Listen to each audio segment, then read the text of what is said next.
Analizamos la actualidad económica en A Buenas Horas con José Miguel González, economista y director de consultoría en Corporación 5. ¿Qué tal? ¿Cómo estamos?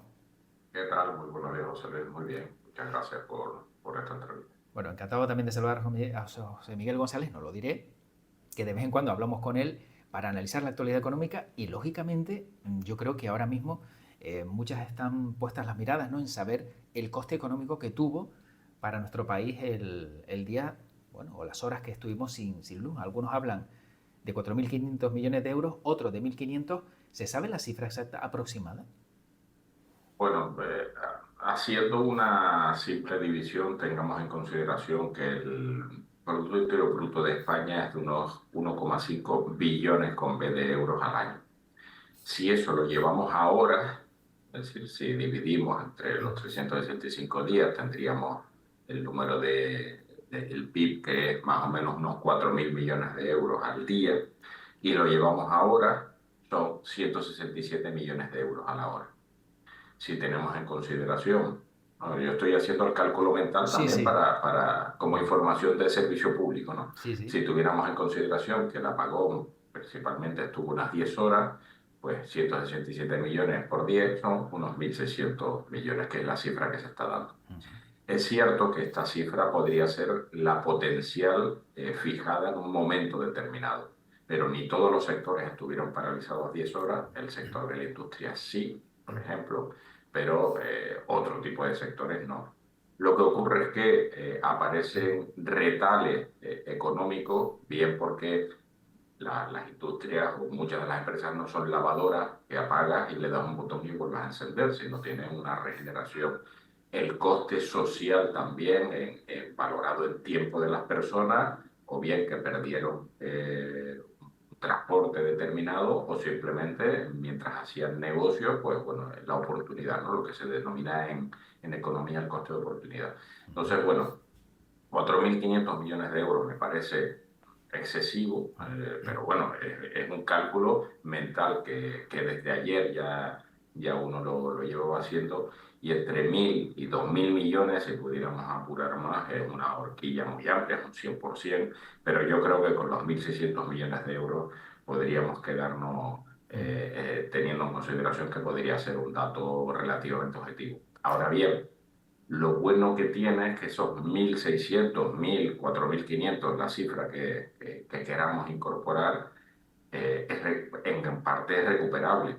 Vale. Es decir, al igual que sucedió con la pandemia, que lo único que nos recupera es el tiempo, Sí. pero el acumular carteras de pedidos e intenciones de operaciones de negocio y demás, pues bueno, pues en lugar de hacerlas en ese día, le pones la pausa y la incorporas. Y esperemos que, más allá de las pérdidas irrecuperables, que obviamente son las más incorporables a este tipo de cálculos, hay otras pérdidas que no se pudieron tener ese día, pero que esperemos que poco a poco se vayan absorbiendo en el resto de días del año. Claro, lo que pasa es que es recuperable, ¿no? A lo mejor esa cuantía económica, pero no sé si es recuperable la confianza, porque estamos a miércoles, el lunes ocurría todo esto y no se sabe con certeza qué ocurrió. No sé si esto genera desconfianza en los mercados o en inversores, etcétera, etcétera, que vean a lo mejor como España no es un buen lugar o siembran ciertas dudas, ¿no?, respecto de nosotros. Yo personalmente ahí tengo el corazón enfrentado, llamémoslo así, porque con lo grave que ha sucedido, porque obviamente ahora estamos con la anécdota de las pilas, la anécdota de Sí. las linternas y demás, pero con lo grave que ha sucedido, en menos de un día, un país entero, salvo los territorios extrapeninsulares en donde estamos nosotros incorporados, pero que de hecho también nos han afectado en las comunicaciones, un país entero le ha podido reiniciar el sistema, ¿no? Podido dar al control al suprimir, y de repente el ordenador volvió a funcionar. Entonces, por un lado, la desconfianza que genera la vulnerabilidad del sistema, una vez descartada aparentemente el ciberataque, que obviamente ante un ciberataque ningún país del mundo está protegido, y eso ni empresa, pero la desconfianza surge si aparecen problemas estructurales en el sistema de distribución de la energía. Ahí sí es verdad que aparece una cierta desconfianza, pero a la vez también se compensa con la confianza de que, oiga, ante un problema de estas características, resulta que, repito, un país entero, porque no es lo mismo claro, que se apague una determinada zona o solo un determinado sector o un determinado tipo de energía, no, un país entero pues se haya podido reactivar. Que es lo que yo entiendo que se va a vender como el coste reputacional de país. Es decir, mire, nos ha pasado una cosa muy grave, pero hemos podido reaccionar a tiempo. Claro. Ahora bien, no podemos quedarnos en contemplaciones de haber marcado el gol en el último minuto, cuando realmente el resto del partido lo hemos hecho bastante mal, si el problema sucede de la red, que eso al final son infraestructuras, son mantenimiento y son recursos que hay que destinar en donde la empresa está participada mayoritariamente en un 80% por la iniciativa privada, pero un 20% lo es por el propio Estado. Claro. ¿Se sabe si ha habido algún coste económico para Canarias? Lo digo sobre todo por vuelos cancelados, por personas que a lo mejor pues, hayan decidido no venir porque a lo mejor pues, tenían esa conexión y al final tienen que reorganizar sus viajes. Y también por esas 4 horas que tuvimos sin red, nosotros el lunes de telefonía. Si tuviéramos que hacer nuevamente una línea divisoria y nosotros representamos entre un 3 y un 5% de lo que sucede en el ámbito nacional, pues nos podríamos imaginar que es ese 3-5% de esos 1.600 millones. Pero yo creo que no, bastante menos que esa operación, porque el resto del día las empresas estuvieron operando con normalidad. Y es cierto que al final, bueno, pues en lugar de abonar con datáfono lo que el servicio, el bien que habías administrado, pues te buscabas la vida para poderlo hacer en efectivo. Eso nos abre no sé, la posibilidad de decir, no podemos eliminar el dinero en efectivo, ¿no? Ante una circunstancia como esta, muchos decían, bueno, parece que el futuro va a ser pagar con el móvil, con pues, la tarjeta de toda la vida y el dinero en efectivo que desaparezca. Tenemos que llevar siempre efectivo, ¿no? Pues sí, pero ahora mismo, pero a ver, yo ayer ponía el ejemplo porque todo el mundo decía, bueno, en las conversaciones incluso familiares o dentro del ámbito laboral y demás, es que dependemos mucho de la electricidad. Y hombre, claro, como en el oeste antes se dependía de un caballo para ir de un sitio a otro. Pero del día que se te rompía el coche, cuando empezaron a fabricarse en serie, la gente no tenía el vehículo y tenía 2 caballos en casa esperando a ver si, hasta que el caballo terminó por desaparecer. Claro. Yo ese símil es muy mundano y con ciertos tintes de humor lo hago porque con el dinero va a pasar igual. Es decir, prácticamente uno ya sale a la calle incluso para arrancar su coche con el teléfono móvil solo. Y en el teléfono móvil tienes la agenda, tienes tus comunicaciones, tienes los contactos y tienes también tu cartera. Entonces, claro, es conveniente ahora mismo, pero no por el apagón, sino antes también, tener algo de efectivo por si acaso. Pues sí, eso es conveniente. Hasta que no deje de ser una moneda de curso legal, es conveniente. Incluso hay determinados tipos de lugares que por las comisiones que se cobran por los TPV, por los terminales de compra, deciden admitir, oiga, por debajo de los 5 euros, no admito, bueno, pues ese tipo de consideración social que cada vez va a ser menos recurrente y preguntémonos a nuestros hijos e hijas si llevan efectivo encima, bueno, pues veremos que cada vez son menos. Ahora, la recomendación de abuelo Cebolleta, si se me permite, es seguir teniendo disponible en efectivo, porque al final el sistema lo sigue necesitando, pero digo independientemente de Sí. apagones, independientemente de otras consideraciones. Ahora bien, que está en una vía muerta, sí. Es decir, está en una vía del tren, lo que pasa es que la vía del tren todavía no se le ve el final, en donde aparece y nos va a pasar lo mismo que la sustitución del transporte motorizado por un transporte animal. Bueno, por aquí nos dice Vainiquita en el chat de Twitch, yo sigo pagando siempre en efectivo porque controlo más lo que compro. Con la tarjeta gasta sin conocimiento. Bueno, eso es uno de los adiestramientos como consumidor que hay que llevar a cabo. Es decir, desde el punto de vista particular, Sí. lo que uno plantea es apunta todo lo que te gastes. Es decir, pero es que ahora con los dispositivos móviles, eso ya te lo hace hasta las propias aplicaciones de las entidades financieras. te hace un resumen y tú le puedes decir, oiga, diariamente hazme un resumen de lo que he ingresado y de lo que he gastado y dónde lo he gastado. Y a partir de esas circunstancias, pues te da un poco de disciplina Claro, financiera, pues para, pero la compra impulsiva siempre va a existir. claro. Esa compra de que dice, eh, bueno, pues, hoy me tomo un capricho, ya sea en comidas, en servicios o en bienes materiales. Eso siempre va a existir, pero que lo apuntemos y que seamos conscientes es importante tenerlo en consideración. Incluso también para el ahorro, verlo como, oiga, de esta cantidad sé que no voy a disponer porque lo guardo para otra consideración que creo más relevante. Lo que pasa es que yo creo que a lo mejor es el tocarlo, ¿no? Decir, bueno, si no lo toco, claro, como es algo etéreo, dice, bueno, lo tengo en esa cuenta, pero sé que está ahí, pero a lo mejor me lo gasto y luego cuando miro digo, ostras, ¿y por qué he perdido yo 300 euros si he comprado cuatro cosas? Claro, suma 50, 50, 50, 50 y sé, ya está. Cuando miras la cartera de la BEP así, a lo mejor lo ves un poquito más claro. Puede ser. Claro, pero es cierto, decía, siempre cuando cambias un billete, ese billete de repente, la aceleración de la forma de desaparecer en nuestras carteras es muy, muy superior. Claro. Mientras no lo cambias, como que se conserva. Bueno, pues eso es disciplina financiera, es Claro. decir, la impulsividad. Y yo siempre, cuando el gasto es relevante, yo siempre digo, no lo hagas en ese momento, consúltalo con la almohada y Claro. si a la mañana siguiente sigues teniendo la misma impulsividad, adelante, porque es lo que necesitabas y deseabas. Si al día siguiente ya has perdido intensidad, pues probablemente puedas sustituirlo por otra cosa o simplemente no afrontar ese gasto. Claro. Bueno, precisamente nos dice, dice, si llevas 50 euros en el bolsillo, no gastas más. En tarjeta siempre dices, uy, voy a comprar esto, claro. Ya, como decíamos antes, bueno, pues ya como lo estás tocando, dices, bueno, de 50 me gasté 20, me quedan 30.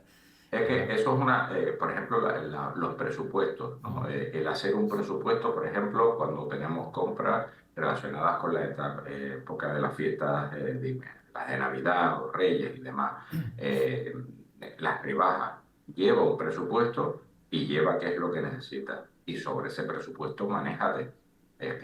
Porque lo otro es como ir a comprar con hambre, Claro. ¿no? Que normalmente el carrito se llena de cosas que te las terminas comiendo, pero dices tú, bueno, esto realmente no lo Exacto. necesitaba. Sí, sí, o lo comprabas por duplicado pensando que no tenías en casa y tienes más todavía Exactamente. nuevamente. Bueno, se supone que ayer se iba a aprobar en el Consejo de Ministros la reducción de jornada laboral, pero luego ya, con todo lo que ha pasado con el apagón, pues resulta que bueno, pues lo pasarán a la siguiente semana. Pero parece que también va a haber dudas a la hora de aprobarlo. ¿Qué va a pasar? No sé si considera José Miguel González que esto al final va a llegar, no va a llegar y esta reducción de jornada laboral, pues bueno, no sé si va a ser buena o mala, por ejemplo, para el caso de pequeñas y medianas empresas, como hemos dicho en alguna ocasión. No, en postura generalista, es decir, la reflexión de reducir la jornada es mala, por lo tanto, aumentémosla. Eso es igual de socialmente raro como la jornada que tenemos actualmente es mala, vamos a reducirla. Bien, o sea, cuando en una dirección das una opinión y en la contraria significa que la avala, entonces en esas cosas. Es decir, se puede reducir la jornada en algunos sectores sí, en algunas empresas sí, en otras va a conllevar un coste determinado. Claro. Se puede reducir la jornada en actividades intensivas en tecnología, en donde la productividad de la persona va a incrementarse ese 6,5, 6,25%, que es la reducción que se plantea. Eso es si voy a cobrar lo mismo y voy a trabajar un 6,25% menos de tiempo, voy a subir, a experimentar un crecimiento de mi salario de un 6,25%, que he de suponer que compensa el incremento de mi productividad, porque yo en una jornada laboral X tendré que hacer lo mismo que en la jornada laboral que hacía de X más algo. Bien, eso es cálculo. A ver, yo como trabajador Sí, quiero reducir la jornada, claro, que me cobre. Yo como empresario no quiero que la reduzca. Es claro. decir, es que es dependiendo del papel en el que tú ubiques, salvo que nuestras plantillas se comprometan a cubrir ese incremento esa disminución de jornada a cambio de mayor productividad. Porque de eso se trata el concepto. Es decir, yo no cobro por ser quien soy, yo cobro por lo que hago, Claro. que ese es el concepto de productividad. Entonces, si tú a mí me dices que en menos jornada voy a hacer menos, entonces yo no puedo cobrar lo mismo de antes, porque eso sería un coste añadido para la empresa a cambio de nada. Entonces, volviendo al principio, en aquellos sectores en donde es intensivo en tecnología, en conocimiento, en posibilidades de crecimiento de la productividad, claro que es factible.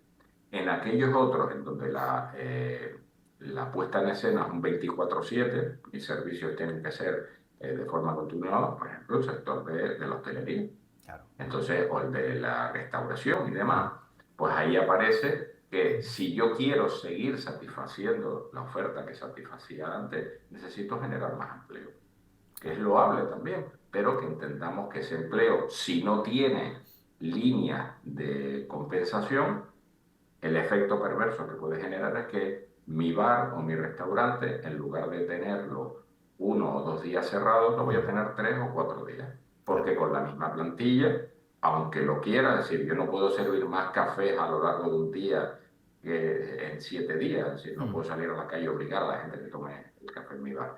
En el caso del establecimiento hotelero son plantas o determinados tipos de habitaciones que no se ponen a explotar porque no las puedo mantener.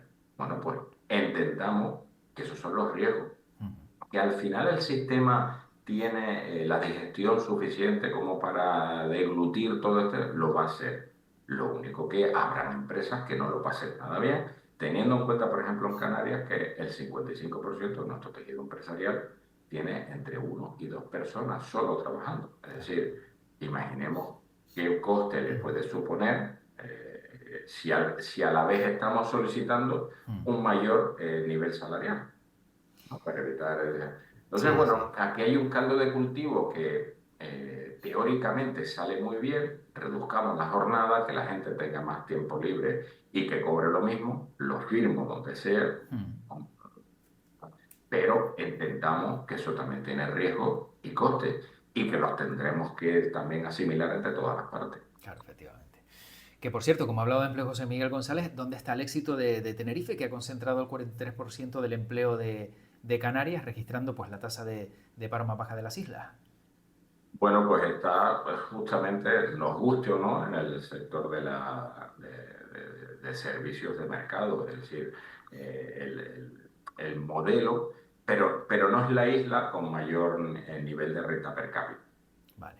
Hace unas semanas sacamos un estudio estableciendo cuál sería la renta per cápita por isla y vimos que aquellas islas, Lanzarote primero, Fuerteventura, luego Tenerife y Gran Canaria, es decir, pero principalmente lo enfoco en Lanzarote y Fuerteventura, porque aquellas islas en donde mayor proporción del servicios de mercado hay, con incrementos poblacionales, porque per cápita significa una variable económica dividida entre personas, pues ha originado mayores rentas. Es la que más cerca está de la media europea. Está en torno a los 40.000 la media europea, pues Lanzarote tiene 26.000, ¿no? Más o menos. Y aquí en Canarias pues están en torno a las 23.000.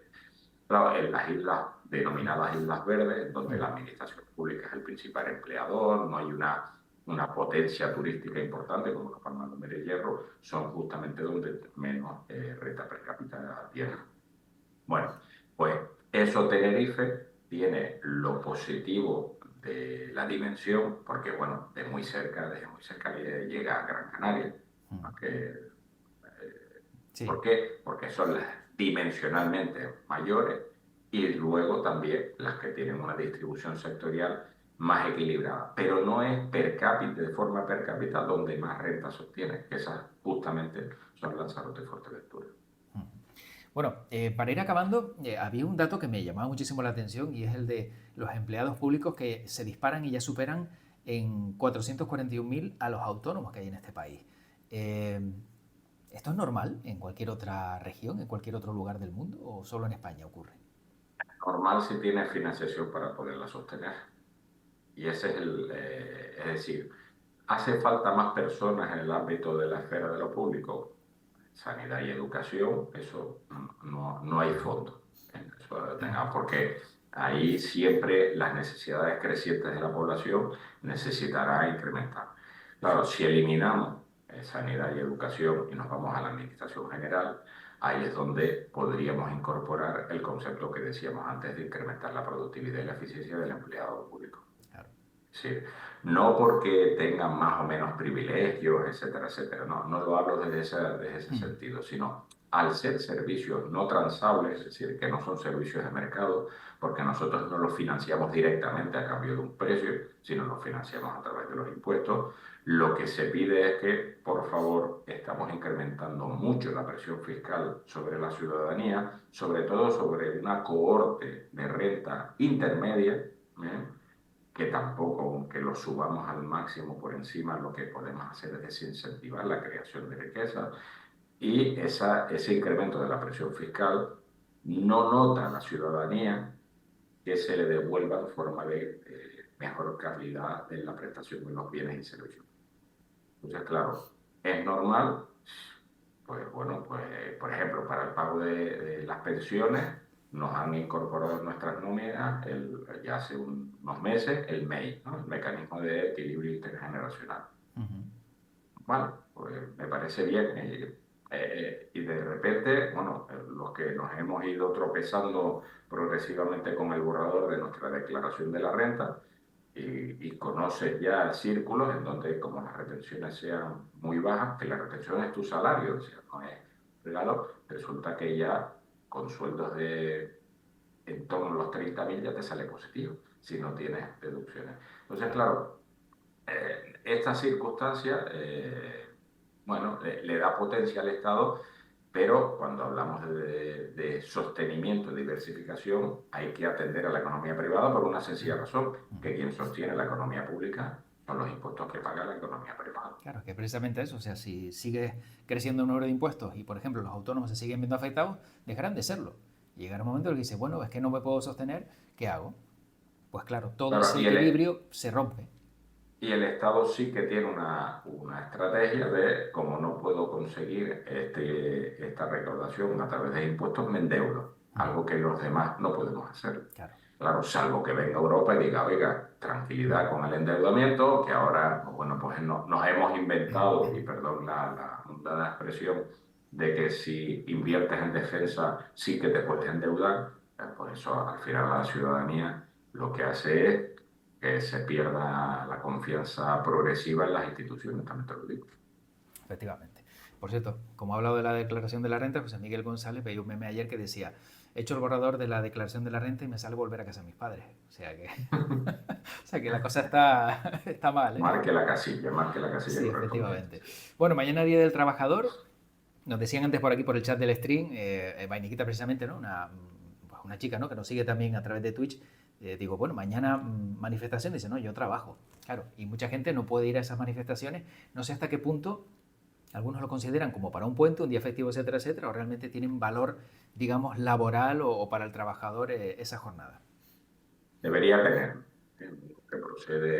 porque procede y respeta y todavía convive con el ámbito sindical, debería tenerlo porque el día que no exista es donde ya intentamos el valor social del trabajo. El valor social del trabajo es que nos necesitamos ambas partes, en donde yo te delego mis horas de vida a cambio de un salario. Y tú ese salario, con mis horas de vida, yo te incorporo pues, los servicios y bienes para los que me has contratado. En una relación de iguales. Desde que haya descompensaciones tanto por un lado como por el otro, hay que seguir reivindicando días de estas características. Obviamente, cuando ya tienes, da la sensación de que es como lo del apagón del otro día, da la sensación de que siempre que le das al interruptor va a haber luz. Bueno, pues resulta que el otro día no hubo luz. Claro. Bueno, pues con el trabajo pasa igual. Da la sensación de que lo tengo como derecho, pero llegar hasta aquí a mucha gente que ha sufrido, el movimiento sindical prácticamente el que ha incorporado todo el sudor, sangre y lágrimas para poder alcanzar, porque de lo contrario todavía estaríamos anquilosados en estructuras laborales Claro. de hace siglos. Entonces, bueno, entendiendo que es un día festivo y más, por ejemplo, en el Día de la Cruz, que algunos municipios lo pasan al 2 para establecer el puente, en Madrid, por ejemplo, que es el 2 de mayo, pero bueno, pues independientemente de que sea festivo, yo creo que hay que seguirlo teniendo en mente y al menos pues Ujú. seguirlo reivindicando desde el punto de vista del equilibrio, no Claro, desde el punto de efectivamente. vista de sobredimensionar ninguna de las dos. Bueno, porque nos decía precisamente Beni, dice, soy autónoma, tengo el negocio abierto 365 días al año, pues con lo cual, claro, normal que sea un día difícil, ¿no? Para salir, manifestarse, buscar algún hueco, ¿no? Que también en la vida del autónomo, pues no hay Pero fecha, también no se hay... puede ver beneficiado de todo el mundo que tiene ese Mm, día libre, el que a sí, lo mejor ese día de repente tiene su cartera de pedido algo incrementada en relación a otros días donde yo claro, aquí dentro del despacho no puedo salir fuera a consumir. claro, también, efectivamente. Bueno, pues no le quitamos más tiempo a José Miguel González, economista, director de consultoría en Corporación 5, que como siempre es un placer pues saber las claves económicas y conocerlas, como siempre digo, de manera tan pedagógica. Muchísimas gracias, feliz puente, feliz Día del Trabajador y también, bueno, en Tenerife pues el 2 de mayo, si no me equivoco, festivo. Y bueno, creo que en Santa Santa Cruz Cruz, o en claro, los exacto. sitios en los municipios del Día de la Cruz y demás, y no sé si los han elegido todos, ¿no? Mm. Pero nada, el placer ha sido mío y también feliz día del trabajo y feliz semana. Igualmente, chao, hasta pronto.